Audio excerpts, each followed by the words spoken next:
Në fakt është një shërbim që na nevojitet, sidomos tani në kohën e teknologjisë, nuk mund ta lë pa e përmendur edhe këtë pyetje. Si shikoni problematikën në drejtim të shikimit, sa kohë që edhe fëmijët dhe çdo moshë tashmë nuk i shmanget teknologjisë, si jemi në këtë drejtim, sa problematike është pjesa e problemeve në shikim? Shumë. Është rritur shumë, problem në shikimi janë rritur shumë, sidomos tek moshat e reja. Në disa projekte depistimi që ne kemi ndërmarrë në kompani të ndryshme në Shqipëri, kemi vënë re që moshat e reja, sidomos moshat 20, 25, 30 kanë shumë probleme me shikimin. Gjë që nuk është natyrale. Por duke pasur parasysh atë diçka që syri nuk është i ndërtuar për të ndenjur një orar kaq të gjatë para kompjuterit, para ekraneve digjitale, automatikisht ai sforcohet dhe në këtë rast bie procesi i shikimit. Dhe me anë të syzeve ky proces mund të përmirësohet. Megjithatë, unë doja të sensibilizoja dhe gjithë shikuesit tuaj që më mirë do ishte që të paktën prindrit i çojnë fëmijët tek mjekë okulist që në moshën 3 vjeçare dhe më pas të bëjnë rikontrolle një herë në vit. Është shumë e domosdoshme edhe për të rinj, të cilët ndjejnë problem kur rinë për orë të gjata gjatë ekranit të bëjnë vizitat okulistike, sepse epoka e digitalizimit ka ndikuar shumë tek procesi i shikimit. Na mungon edhe kultura për të mbajtur syzet paktën kur punojmë para kompjuterit apo me orë të gjata në telefon. Sa do ta lehtësonte nëse mbajmë syzet ndihmuese dhe qetësuese? Është shumë e vërtet kjo që thoni ju dhe faktikisht do ta ndihmonte shumë edhe shikimin. Por, ne kemi një rekomandim në fushën tonë, që është një rregull 20-20-20, që do të thotë, çdo 20 minuta ne duhet të bëjmë 20 sekonda pushim dhe mundësisht të shikojmë në 20 metra largësi. Kjo do ishte më e mira e mundshme. Unë e di, ne kemi shumë pacientë të cilët thonë që ne nuk mundeve për shkak të punës.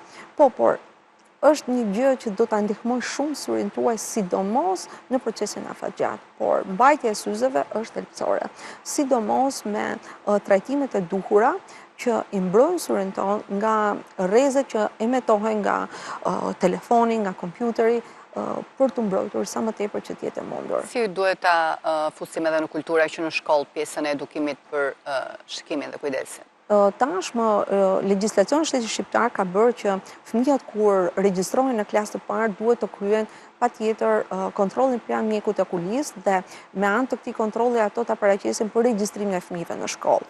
Por do ishte më e mira që fëmijët të vizitoheshin që në moshën 3 vjeçare për të parë a kanë probleme apo jo dhe si mund të rikuperohen këto probleme sa më shpejt që të jetë e mundur.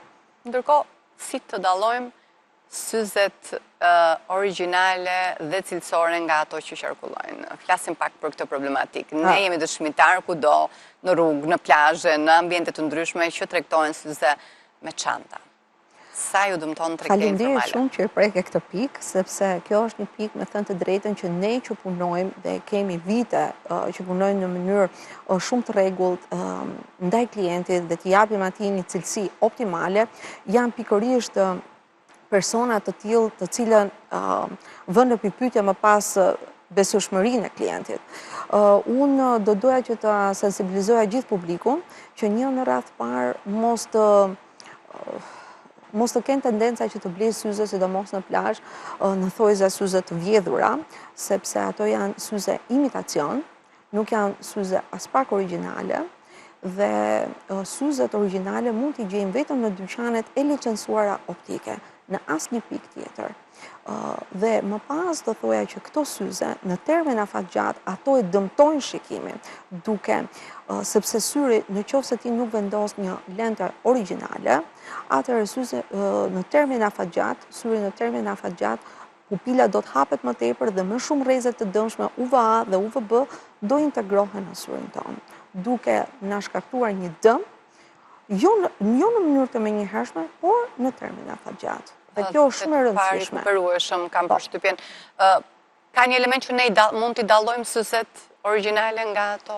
Tashmë teknologjia fatkeqësisht ka evoluar edhe në krijimin e imitacioneve të syzeve të diellit, falco, dhe ne që jemi profesionistë në fushë kemi të vështirë t'i dallojmë, jo më personat e thjeshtë. Prandaj unë do thoja që më e mira do të ishte që personat i drejtohen dyqaneve optike të licencuara për të blerë syzet e diellit origjinale.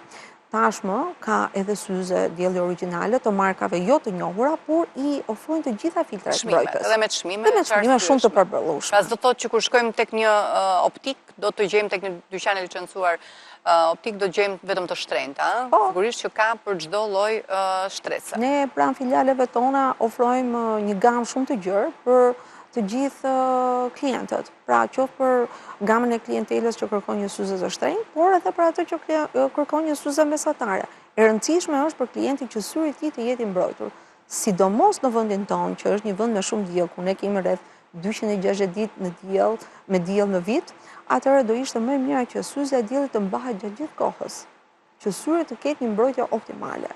Nëse bëjmë një përmbledhje këto 31 vite, sa klient, pacient keni pritur, sa vizita?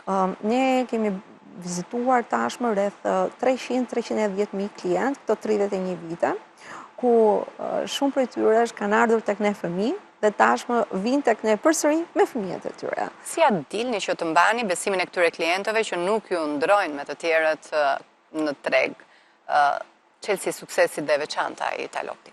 Unë mendoj që një në radhë parë është komunikimi me klientin, dhe e dyta është cilësia. Asnjëherë nuk kemi bërë asnjë kompromis me cilësinë. Gjithmonë kemi dashur që t'i ofrojmë dhe i ofrojmë klientët cilësinë optimale, në mënyrë që syri i tyre të jetë maksimalisht i mbrojtur dhe shikimi të jetë optimal. Në qoftë se ka diçka që ne na karakterizon, mendoj është pikërisht dashuria për profesionalizmin dhe kujdesi që kemi për shikimin ndaj klientit. Kjo është shumë e rëndësishme. Përveç syzeve optike, e thamë që ju keni një gamë të gjerë edhe për të ofruar pra syze dielli. Kur e morët hapin për të përfshirë edhe aksesorët mjaft të rëndësishëm në këtë drejtim? Me thënë të drejtën, kjo ka ardhur pikërisht nga kërkesa që na u bën ndaj klientëve dhe ka ndodhur rreth 19 vite më parë, kur unë integrova në këtë sektor, atëherë mendova që pse jo, jemi gati, edhe klientët kishin filluar që të njihnin, kishin më shumë informacion dhe të njihnin mirë syzen e diellit. Por gjithashtu kemi disa marka që unë i kam shumë për zemër dhe jemi munduar që këto markat i kemi vetëm ne dhe t'i kemi ekskluzive. Pra që klientët gjejnë diçka dhe përsëri me një çmim shumë të arsyeshëm dhe të përballueshëm dhe gjejnë diçka që nuk e gjejnë diku tjetër, se tashmë pothuajse të gjithë kanë nga një syze dielli, por duan të mbajnë, sidomos femrat, duan të mbajnë diçka të veçantë dhe kjo është gjëja që mendoj që na karakterizon.